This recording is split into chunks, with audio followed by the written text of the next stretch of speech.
మాకే ఆశ్చర్యం అనిపించింది. మనం చిన్నతనంలో వీటిని పట్టుకున్నాం, ఇప్పుడు ఊర్లలో కనబడని పరిస్థితి ఉంది వాటిని.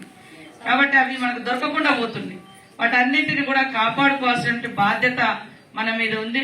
మనం వేరే ప్రాంతాల్లో పోతుంటే వాళ్ళ మ్యూజియాలు చూస్తున్నాం, వాళ్ళ రాష్ట్రం యొక్క సంపద, వాళ్ళు వాడినటువంటి వస్తువుల గురించి కానీ వాళ్ళ చరిత్ర కానీ వింటున్నాం. మరి మన దగ్గర మనం చెప్పుకోవడానికి ఇలాంటి గొప్ప ఆద్య కళ అనేది కూడా చాలా అవసరము. వాటిని కాపాడుకోవడం కూడా చాలా బాధ్యత మనందరి మీద ఉంది. తప్పకుండా ఈ యొక్క అంశాన్ని, ఈ యొక్క విషయాన్ని ముఖ్యమంత్రి దృష్టికి తీసుకెళ్లి తొందరలోనే ఒక మ్యూజియం ఏర్పడి దాన్ని ఖచ్చితంగా ప్రతి ఒక్కరు కూడా వచ్చి సందర్శించే విధంగా ఏర్పాటు చేసి ఈ యొక్క వస్తువులను మళ్ళీ గ్రామీణ ప్రాంతాలలో వాడుకునే విధంగా. ఇప్పటికీ మనం అంటాం ఓల్డ్ ఈజ్ గోల్డ్ అని, అంటే పాతవి మళ్ళీ కొత్తదనంలో వేరు వేరు రూపాల్లోకి వస్తుంటాయి.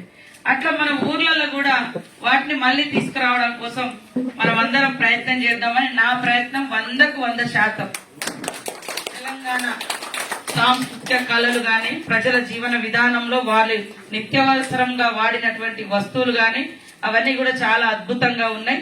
వాటన్నింటినీ కాపాడడం కోసం నేను మీ అందరి సోదరిగా తప్పకుండా ప్రయత్నం చేస్తానని తెలియజేస్తూ వారికి పాదాభివందనాలు తెలియజేస్తాను.